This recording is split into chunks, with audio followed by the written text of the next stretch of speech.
अगर मुल्क के दोनों सियासतदान ये कहें कि अहमद फराद हमारे पास नहीं है, तो मोहसिन अख्तर कियानी के पास क्या सबूत है कि वो आईएसआई या एमआई के पास है? मोहसिन अख्तर कियानी साहब ने अपनी और आईएसआई की लड़ाई में अहमद फराद का काफी नुकसान किया। आईएसआई मोहसिन कियानी साहब को दीवार के साथ लगा रही है। वो जो सारा ऑपरेशन कराची में हुआ, उसका फायदा तो पीटीआई को हुआ, सीटें पीटीआई को मिली। कभी किसी चीफ जस्टिस की भी ये सोच हो सकती है कि आप मेरी इज्जत करेंगे तो मैं आपकी इज्जत करूंगा? भाई, आपकी नहीं भी इज्जत करेंगे तो आपने हमारी इज्जत करनी।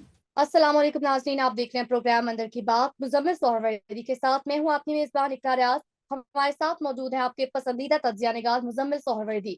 अस्सलाम वालेकुम sir, welcome to the show. क्या हाल है आपका? बिल्कुल ठीक ठाक, वालेकुम सलाम। आप सुनाएं, कैसी तबीयत है? सर मैं ठीक हूँ और मुल्क के हालात एक बार फिर से मुझे नहीं लग रहा ठीक है। सर सबसे पहले अंदर की बात आपसे जानना चाहूंगी, आखिरकार वो रिमार्क्स दे दिए गए, वो तलबी कर ली गई जिसका आप कहते थे कि अगर ये तलबी हो तो मैं मानूं कि जज ही है। वाकई फिर जजेस में दम है। तो जस्टिस मोहसिन अख्तर कयानी की जानिब से सेक्टर कमांडर आईएसआई और सेक्टर कमांडर एमआई को जाती हैसियत में 29 मई को तलब कर लिया गया। इस मुतालिक आप क्या कहेंगे? काफी बोल्ड स्टेप है। देखें, आप कह सकते हैं कि आईएसआई और मोहसिन अख्तर कियानी का मैच जो है वो फाइनल राउंड में दाखिल हो गया। और इससे आगे मोहसिन अख्तर कियानी ने क्या करना है और इससे आगे आईएसआई ने क्या करना है, इसका मुझे कुछ नहीं पता। लेकिन ये मैच फाइनल राउंड में दाखिल हो गया और ये कोई अच्छी सूरत हाल नहीं है। आप वैसे तो जो मर्जी कह लें, लेकिन जो हसास इदारे हैं वो बहरहाल मुल्क के का सरमाया भी होते हैं, दुश्मन से लड़ने के लिए बहुत बड़ा हथियार भी होते हैं। दुश्मन की एजेंसियों को नाकाम बनाने का काम भी वो करते हैं। ठीक है, वो पाकिस्तान की सियासत में मुदाखलत करते हैं जो उन्हें नहीं करनी चाहिए, और उनकी पाकिस्तान की सियासत में मुदाखलत के हम खिलाफ हैं। मैं आईएसआई के पॉलिटिकल विंग के हक में नहीं हूँ। मैं आईएसआई के पॉलिटिकल विंग और डी जो उनका सी विंग है, डीजीसी जो है, और पॉलिटिकल विंग है, और सेक्टर कमांडर जो पॉलिटिकल काम करते हैं, मैं उसके हक में नहीं हूँ। मैं समझता हूँ उन्हें अपना काम करना चाहिए और अपने काम में उन्हें पाकिस्तान में की हिफाजत करनी चाहिए, दहशतगर्दों से लड़ना चाहिए, कुलभूषण यादव जैसे दुश्मन पकड़ने चाहिए। लेकिन अब सूरत हाल ये है कि क्या सेक्टर कमांडर एमआई और आईएसआई पेश हो जाएंगे? मुझे नहीं लगता। पहली बात तो ये है, मेरे ख्याल में वो दोनों पेश नहीं होंगे। सेक्रेटरी दफा उनके बिहाफ पे बयान जमा करा देंगे कि अहमद फराद हमारे पास नहीं है। अगर मुल्क के दोनों सियासतदान ये कहें कि अहमद फराद हमारे पास नहीं है, तो मोहसिन अख्तर कियानी के पास क्या सबूत है कि वो आईएसआई या एमआई के पास है? एक अमूमी राय यही है कि वो आईएसआई के पास है। अहमद फराद की फैमिली भी ये कह रही है कि वो आईएसआई के पास है। लेकिन कानूनी बात करें कि जब वो दोनों इदारे कह देंगे कि हमारे पास नहीं है, तो किसी के पास क्या सबूत है कि उनके पास है? एक तो मेरे ख्याल में मोहसिन अख्तर कियानी साहब ने अपनी और आईएसआई की लड़ाई में अहमद फराद का काफी नुकसान कर दिया है। उसके केस को इस्तेमाल किया है अपना आईएसआई से स्कोर सेटल करने के लिए, क्योंकि उन्हें गुस्सा था कि आईएसआई ने उनके खिलाफ रेफरेंस बनवाया है। उस रेफरेंस को सुप्रीम जुडिशल काउंसिल में भेजा गया है। उनके बारे में जो इल्जामात हैं, उसके नाम नहाद सबूत इकट्ठे किए गए हैं आईएसआई की जानिब से, और उनके खिलाफ जो रेफरेंस है वो आईएसआई मोटिवेटेड है। लिहाजा उनकी एक एनिमिटी मुझे आईएसआई के खिलाफ नजर आती है। अच्छा, अब अगर उनकी एक एनिमिटी आईएसआई के खिलाफ नजर आती है, तो फिर उन्हें आईएसआई के खिलाफ केस नहीं सुनना चाहिए। क्योंकि अगर ये मान लिया जाए कि मोहसिन अख्तर कियानी के खिलाफ जो रेफरेंस है वो इंटेलिजेंस एजेंसीज का मोटिवेटेड है और उसके सबूत इंटेलिजेंस एजेंसीज ने इकट्ठे किए हैं, तो फिर मोहसिन अख्तर कियानी साहब को कानून के मुताबिक तो इंटेलिजेंस एजेंसीज का केस नहीं के खिलाफ केस नहीं सुनना चाहिए, क्योंकि उनका बायस्ड हो गया और उनका एक जाती इंतकाम हो गया कि मेरे खिलाफ जो मुहिम है वो आईएसआई ने चलाई है, मेरे खिलाफ रेफरेंस आईएसआई लाई है, लिहाजा मैं आईएसआई को क्यों माफ करूं? अब नजर तो यही आ रहा है उनके रवैये से कि वो ये कह रहे हैं कि मैं आईएसआई को क्यों माफ करूं, मेरे भी हत्थे चढ़ गई आईएसआई, तो मैं भी इन्हें तोड़ते कर पहुंचाऊंगा। इसमें पाकिस्तान का काफी नुकसान हो जाएगा। मैं नहीं समझता ये कोई पाकिस्तान के मुफाद की बात है या इससे पाकिस्तान का कोई फायदा होगा। अहमद फराद का के आने के जो चांसेस थे, मुझे वो भी कम होते नजर आ रहे हैं। बहरहाल 29 तारीख डाली है मोहसिन अख्तर कियानी साहब ने। अगर दोनों सेक्टर कमांडर्स ना आए तो फिर इस्तीफा दे दें मोहसिन अख्तर कियानी साहब। मेरा मतलब है कि अगर उनके कहने पे दोनों सेक्टर कमांडर्स नहीं पेश होते, अभी सेक्रेटरी दफा नहीं पेश हुए, उनको यकीन दहानी कराई गई थी अहमद फराद आएगा, वो नहीं आया। तो अब वो क्या कर सकते हैं? बहरहाल ये मैच आहिस्ता आहिस्ता अपने फाइनल राउंड में आ रहा है, और मोहसिन कियानी साहब आईएसआई को दीवार के साथ लगा रहे हैं, आईएसआई मोहसिन कियानी साहब को दीवार के साथ लगा रही है। और इनमें से कौन पहले दीवार के साथ लगकर अपना सर फोड़ता है, ये नजर आ जाएगा। क्योंकि मुझे नहीं लगता कि दूसरी तरफ भी कुछ सरेंडर, अगर से उन्होंने आईएसआई ने या किसी ने सरेंडर करना होता तो आज अहमद फराद आ जाता। वो नहीं आया तो फिर उन तीनों भी नहीं आएगा। तो इसलिए मेरे ख्याल सर में ये आगे मैच अपने। जी।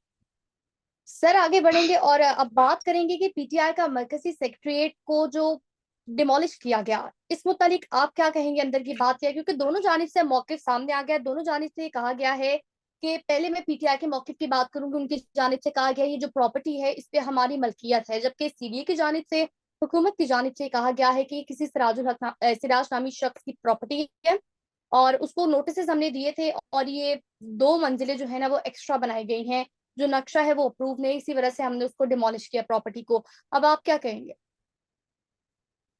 देखिए, मैं कानूनी तौर पे सीडीए ठीक है या पीटीआई ठीक है, मैं उस पर कम बात करूंगा। ये तो अब देखना पड़ेगा कि किसके नाम है, किसके कागज ठीक हैं। सीडीए ठीक बात कर रहा है, पीटीआई। सियासी बात ये है कि एमक्यूएम का 90 जो है वो जब बंद किया गया तो पीटीआई ने उसको सपोर्ट किया। एमक्यूएम के दफातर बंद किए गए तो पीटीआई ने उसको सपोर्ट किया। बल्कि कराची में एमक्यूएम की डिसमेंटलिंग के सबसे बड़े बेनिफिशियरी तो पीटीआई निकली ना 2018 के इलेक्शन में। वो जो सारा ऑपरेशन कराची में हुआ उसका फायदा तो पीटीआई को हुआ, सीटें पीटीआई को मिली और पीटीआई ने तालियां भी बजाई। फिर नवाज शरीफ के घर जाती उमरा 2019 में बुलडोजर चलाए गए, इसहाक डार के घर में कुत्ते सुलाए गए, खोखरों के घर गिराए गए। किस मुस्लिम लीग नून के घर का डेरा दफ्तर बुलडोजर नहीं चलाया अपने दौरे हुकूमत में इमरान खान साहब ने? और तब हमें बताया जाता था कि जी कानून की खिलाफ वर्जी है, तजावजात के खिलाफ ऑपरेशन हो रहा है, लिहाजा खोखरों का घर गिरा दो, जाती उमरा का गेट गिरा दो, मुस्लिम लीग नून के दफ्तर के आगे से सारा कुछ हटवा के बात पिकवा दो। ये सब कुछ पीटीआई ने अपने दौरे हुकूमत में अपने सियासी मुखालफिन के साथ किया है। मुझे समझ नहीं आती कि इनको ये समझ क्यों नहीं आती कि आपकी बारी नहीं आनी थी। आप क्या मुकद्दस गाए हैं कि आप जुल्म कर रहे थे और आपकी बारी नहीं आनी थी? आपकी तरफ कुदरत का कानून नहीं था कि जो करोगे वो भरोगे? क्या आपका क्या ख्याल था आप अगलों को मारेंगे मारेंगे और आपकी बारी आएगी नहीं, आप अपनी तरफ बच जाएंगे? आप दूध के दूल्हे थे। आपने मुखालिफ सियासी जमातों के साथ जो किया, ये बारी आ गई। अब लोग हमें कहते हैं कि जी two wrongs do not make a right. मैं बिल्कुल इस बात से एग्री करता हूँ कि दो गलत चीजें मिलकर एक ठीक नहीं हो सकती। लेकिन सवाल ये है कि paying in the same coins भी है, और दूसरी बात ये है कि जैसा करोगे वैसा भरोगे भी है, जो बीजोगे वो खा काटोगे की भी है। तो ये सोचना पड़ेगा तहरीक इंसाफ को अपने गिरेबान में जानकर कि उसने मुल्क की सियासी जमातों के साथ क्या किया है, लोगों को की कैसे तस्दीक की है, लोगों के साथ क्या सलूक किया है। और उसके जवाब में आज जब उनके साथ हो रहा है तो किसी को उनके साथ हमदर्दी नहीं है, वो तनहा खड़े हैं। आप मुझे बताएं, पीटीआई का दफ्तर गिरा दिया गया है, कोई सियासी जमात है जिसने जाके उनके साथ इजहार यकजहती किया हो? आज कोई जमात इस्लामी का वफद उनके दफ्तर पहुंच गया हो, कोई आफद नईम रहमान पहुंच गया हो, कोई फजलुर रहमान पहुंच गया हो, कोई एक सियासी जमात जिसने इस मुल्क में उनके साथ इजहार यकजहती किया हो? बाकी सबके साथ सब करते हैं, सियासी जमातों के राब्ते हैं, एक दूसरे के बुरे वक्त में साथ खड़े होते हैं, एक दूसरे सियासतदानों को सपोर्ट करते हैं। आपके साथ इस मुल्क में कोई नहीं खड़ा, आप तनहा खड़े हैं। क्योंकि सबको पता है कि आपने अपने वक्त में आप एक फिरौन बने हुए थे, आपने लोगों के साथ बुरा सलूक किया है, जुल्म किया है, और आज उस जुल्म का बदला आपको मिल रहा है। लिहाजा लोगों को हमदर्दी नहीं है आपके साथ। आप जितना मर्जी मजलूम बनने की कोशिश करें, आपको मजलूम की आंख से नहीं देखा जा सकता। ठीक हो गया सर, आगे बढ़ेंगे और बात करेंगे अब कुछ लाहौर को लेकर। तो चीफ जस्टिस लाहौर हाईकोर्ट की जानिब से आज ये रिमार्क्स दिए गए, उनकी जानिब से कहा गया कि हम किसी से डरने वाले नहीं, अगर हमारी इज्जत नहीं की जाएगी तो हमसे भी इज्जत करवाने की तवक्को नहीं की जानी चाहिए। उनकी जानिब से ये काबिले गौर फिक्रा था, जो मैं दोहराऊंगी या कहूंगी आपसे कि उनकी जानिब से यहाँ पर ये कहा गया कि फर्श वालों से डरे नहीं, अर्श वालों से डरे।